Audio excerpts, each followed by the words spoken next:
Live from our Columbus office, this is Chameleon Cast with Christopher McGurn and Michael O'Connor.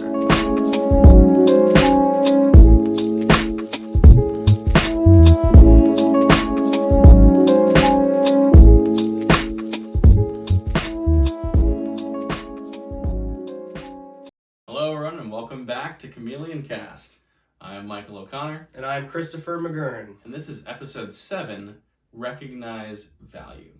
This is one that I think is really important just in everyday life, in your career, in what you're doing, in the way you interact with other people. I think this is something that affects business, it affects your personal life. It's a really good kind of all-round discussion topic, and I'm excited to kind of get into it with you. I feel like we always say like I'm excited to get into this. It's true. It's true. Yeah, it's true. It is. Like I'm genuinely excited every time we sit in this studio. I mean, First of all, I love this studio. I have to say it. Like, yeah. I love having this here in Columbus in our Columbus studios. It's so fun. Yeah. And I really enjoy it. So it's just I really enjoy doing this with you. I do as well. Oh man, let's get into it. I feel like we say that every time too. In case this is your first time checking us out, like thanks for doing that. Definitely make sure to subscribe to our channel. We are looking to get more subscribers and whatnot. So it's great to have you guys. And for all of you who have been here before, listening to us or watching us, welcome back. It's great to have you again. So I feel like we need to start doing that. I think we need to start thanking, welcome the folks, welcoming and thanking. I think we need to do that. So anyway, we're all about being personal here. So let's get into it. You said episode 7, recognize value. So Mike, like, what is value? I guess that's where we could start there. That is a good question to start off with. And this is the economics guy, so I'm very. Oh, okay. I mean, this could be a personal thing, or this could be like economics specifically. So I'm very curious to what he says about what value is. What value is? Value. It's the measure both objectively and subjectively of a certain quality that provides. What I mean by that, so for instance, we're going to talk about our 3 main points for this episode are recognizing value in yourself, recognizing value in others, and what to do with that information. And coming back to my definition of value real quick there, kind of my take on value, it's this quality that provides. What it provides in yourself, it could be the way that you provide your creativity, your ability, your leadership, all these things that can provide both for yourself and for others, I think is the key to what value is. I really like that. And I think another thing too is how it changes for the person, right? So like value, and I think it changes for the person specifically on what they're doing, not them being a person. Every person has value. Yes. Let me say that again. Every person has value. That's huge. However, what I mean by that is a designer has a different kind of value in the work setting than a financial guy or a legal guy or a marketing guy. They all have value, but it's in different ways. And I think that's really interesting. And I really, I'm excited to go into that a little bit, of how that, how you should value yourself in what you do, whether you're a designer, finance, whatever, but also how you should value and respect others, their time, their work, their energy, all of that stuff, which we'll get into. So I think it's really interesting how like it's different for every person, yet every person is valuable. So let's start with, like we said, the part number 1, right, in this episode is recognizing value in yourself, right? So where do you start with that? I think the bottom line is, if this is your first episode, I say the bottom line a lot, and now it's just become a thing, so I'm going to keep saying it. Anyway, I think it comes down to who you are.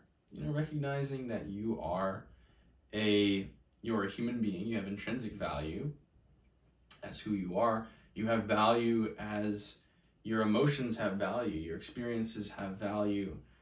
Who you are is valuable to yourself and to others. And I think to go out just right off that, I completely agree. Your opinion has value, right? You know, what you think about something, your perspective, like that is important and it should not be neglected. But also like, you know, your time, right? And you know, the work that you do. And I think that's the second thing, right? Like the first thing, as far as recognizing value in yourself, the first thing is who you are as a person, like as a human being, right? The second thing is in your work and what you do, your profession, your craft, right?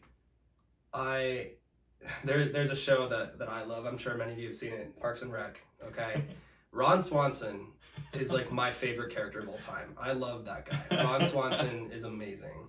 Okay, but like there is this one episode later in the seasons where like Ron Swanson makes his chair, and they want to mass produce it. Yeah, the Swanson. They want to mass produce his chair, and he's like, no, like that's my craft. I don't want that mass produced. Like that's mine. Like I worked very hard on that. And, you know, it takes away the value of my work because you're just duplicating it on a mass scale. Does that make sense? So, like, again, that's just a very unique example. But, like, I love that, along many things with him and that show. But, like, I really respect that. He understood the value of his craft, the time it took, the resources, the knowledge and expertise that he had. He realized that, acknowledged that, and he was like, no, I don't want you mass producing my product, even though he could have made so much money from it. He decided against it because he had that much pride in his work, a good sense of pride, a healthy pride.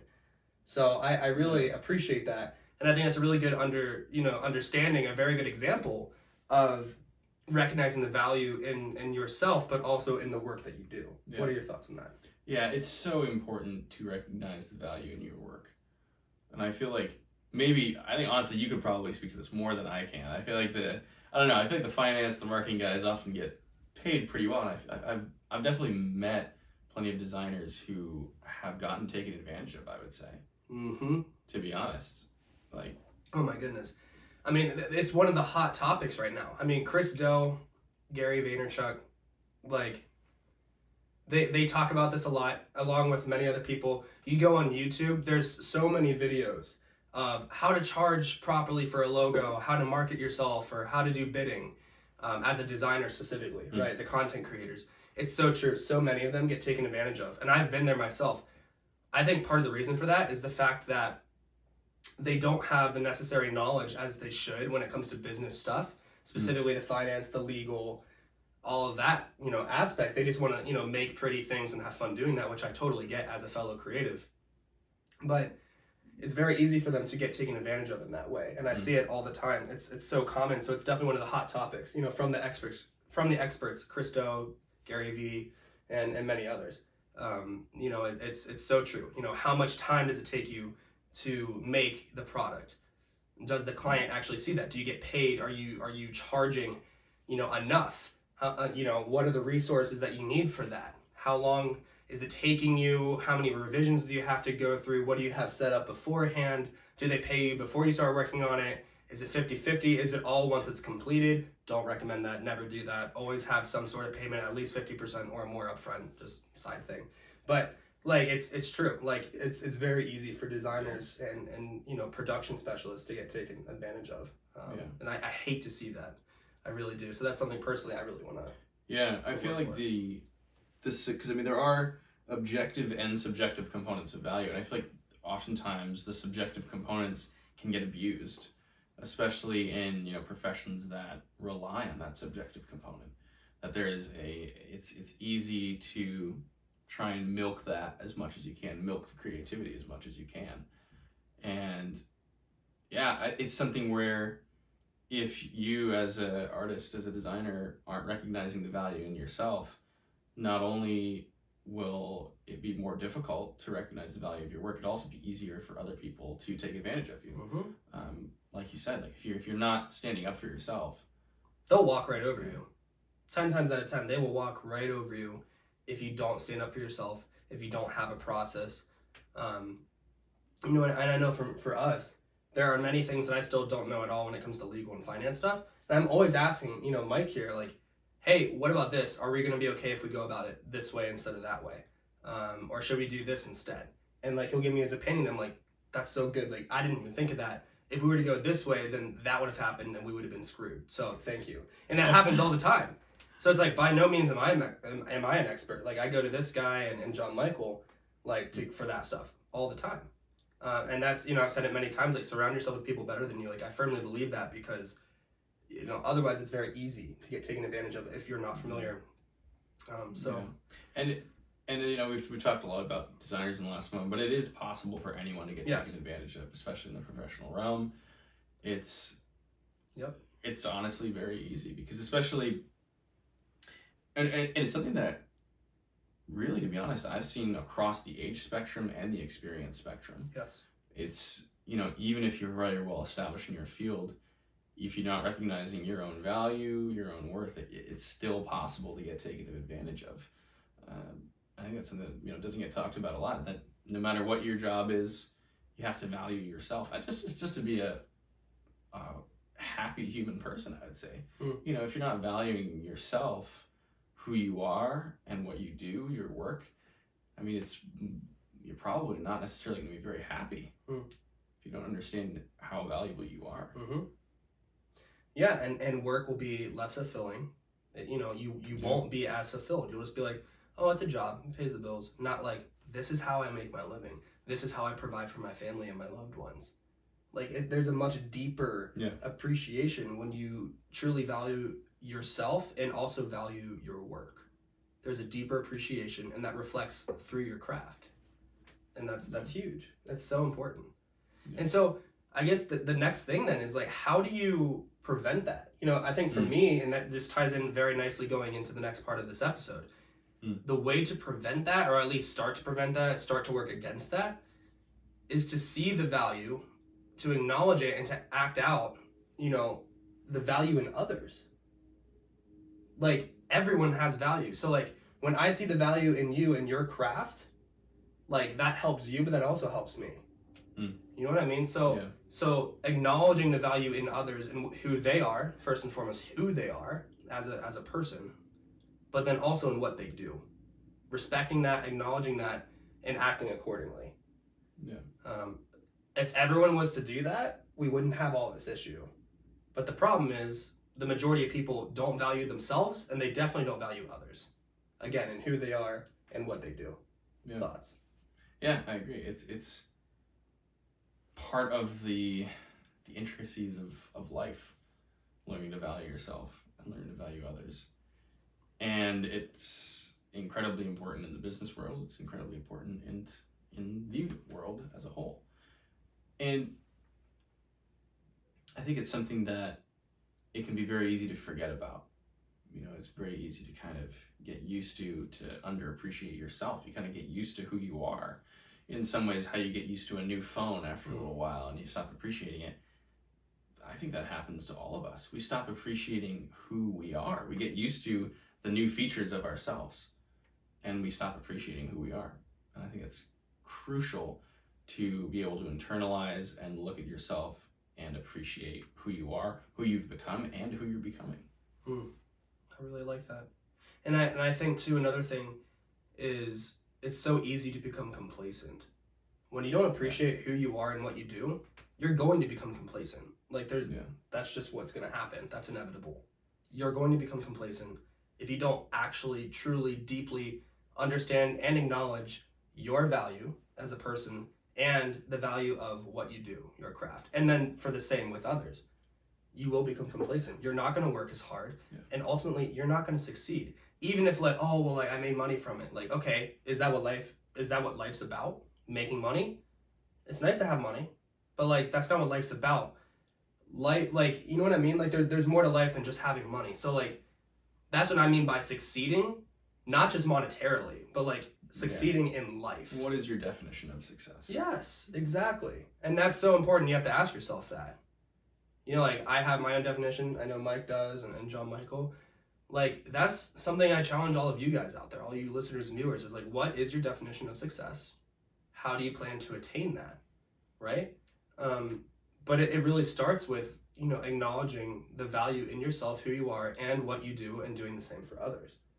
Otherwise, you will just become complacent. You'll go through the day-to-day. It'll be mundane. You'll get bored. You're not going to care. You'll be indifferent. and it's going to reflect. It's going to show. Yeah. So, I mean, I think that's so big. I think that's so important to really, focus on that. Yeah. I think it's a good segue to our part 2 of recognizing value in others. I think that's where sometimes if you are in that kind of complacent mode, if someone recognizes the value in you, it can kind of take you out of that. If someone else is willing to put the chips down and bet on you, to recognize your value, sometimes that can pull you out of that complacent mindset that wherever you are, it's amazing how powerful it is to believe in someone else. It really is. Well, yeah, I mean, if you and John Michael didn't believe in me and my design abilities, we wouldn't be where we are today. And if you and John Michael didn't believe in me and my finance, etc., marketing abilities, we wouldn't be here. Yeah. No, I mean, that's the bottom line, as Michael would say. Like, it is. Like, it's, at the end of the day, like, we believed in each other. That's why we got to where we are, right? And you have to do that with all of your employees, with your coworkers. Even, I mean, forget about work for a second. You have to do that with your spouse. You have to do that with your kids, right? Like, it's life in general. Like, you have to see that in others and act on that. Not just like see it and don't say anything. And I think that's really important to acknowledge as well. Like, if you know that someone's not living to their potential in any way, I mean, in the work setting or really just in life, like, call them out lovingly. It has to be motivated by love. But, like, call them out, challenge them, encourage them constructively, make sure it's constructive and positive. But, like, call them out and be like, hey, like, I know who you are and I know what you're capable of. And I encourage you to go for that. Yeah. Or I've seen you do this. I've seen you do better. I know you can do better. Like, what's holding you back? Like.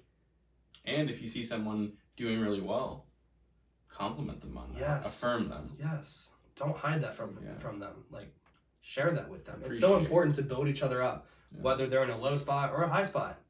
Like, build them up, encourage them, help them. I mean, you would want the same. So, like, it's so important. It's so valuable. It really is. Yeah. And I think coming down to the microcosm of the business world again. Yeah. If you're affirming your co-founders, if you're affirming your employees, your co-workers, whatever kind of setting you're in, if you're able to recognize the value of the people that you're working with, from honestly every aspect of, you're affirming them, you're encouraging them, to you're paying them well, you're actually giving them what they're due, that's going to go so far. It really will. And once you're doing that, it will oftentimes breed that ability in others to recognize the value in themselves, and then to recognize the value in others. And they'll start doing that. Exactly. It's a domino effect. Yeah. It really is. I mean, it has to start with you, though. If you don't see it in yourself, how can you see it in others? If you don't see and acknowledge the value in yourself, then how can you see that in others? You won't. And you need to. It's so important. We all need to. Yeah. Like, imagine this world if everyone thought that way and acted that way. It'd be so different. In the business world especially. The business world is so selfish and self-centered. It's harsh. It's cold. That's not always the case. That's not everywhere you go. There are places that are not like that. But on a very big scale, unfortunately, it is. It is cold. It is harsh. Most people don't care about you, your value, your craft. A lot of it is like, what can I get from you? Not like, what can I give, to you? It's very much selfish rather than selfless. And that just, I really don't like that. And that's something I personally, myself, but also I think for us, like through Chameleon, we're a service-based, company. And, helping others is what we do. That's literally who we are, and what we do is helping others. Getting out of ourselves, helping others pursue what they want to do, and helping them exceed at that. Like, that is so important to us, right? What if everyone in the business world put, like, the other first? Like, I can't even imagine what that would look like.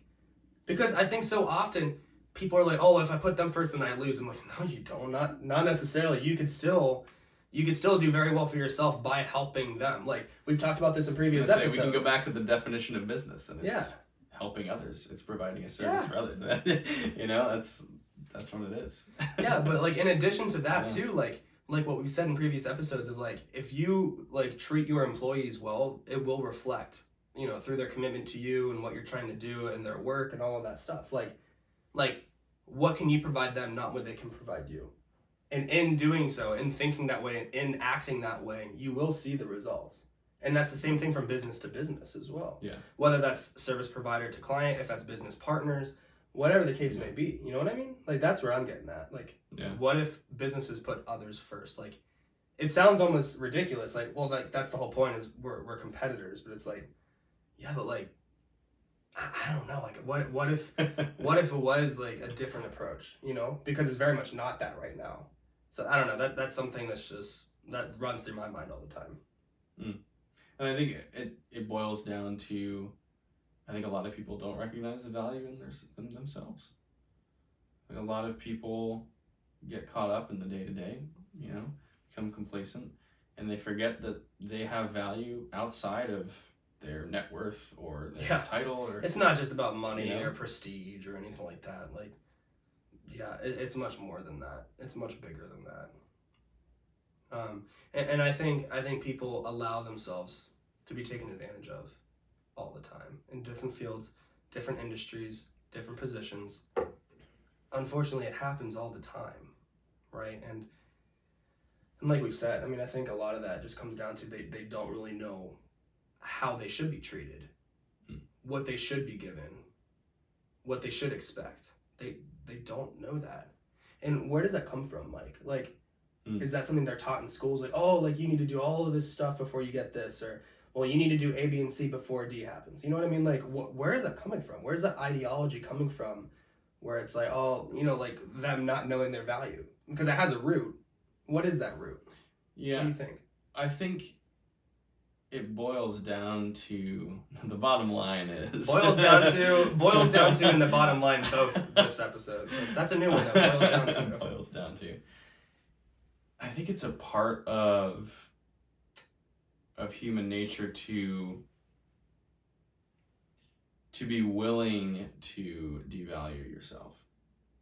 I think it's a part of human nature that has this kind of weakness that allows an individual to be devalued through a wide variety of different experiences, traumas, just teachings, learning. Like, I think there are enormous number of ways in which people can either learn or have like imposed upon them a devaluing. And I mean, in so many cases that can be so hard to overcome, especially if it's chronic or severe in a certain instance. The devaluing aspect can be horrifically strong. And I would imagine that to a certain extent, the natural human, when you're born, I don't think babies think about themselves without value. I think it is something that is kind of, this devaluation is kind of acquired over the years, over experiences. And I think that it takes what we've kind of talked about, and it is so important and so powerful to revalue yourself and others.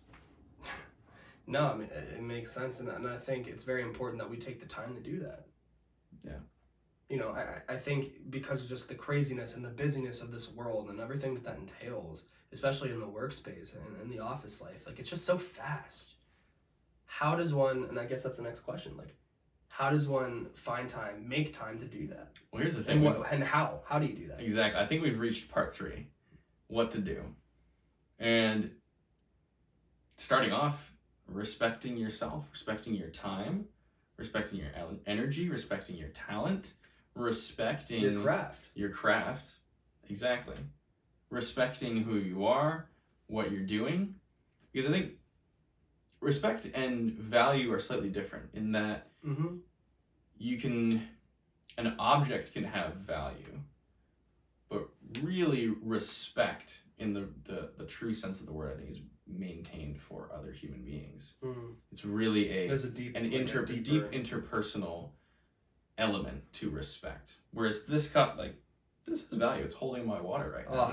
And I'll take a little drink of water. All right, let's cheers to that. Cheers to the value of water. But I don't respect the glass. I do respect you. Thank you. And I think that in order to find the value in yourself, you also have to respect yourself in the first place.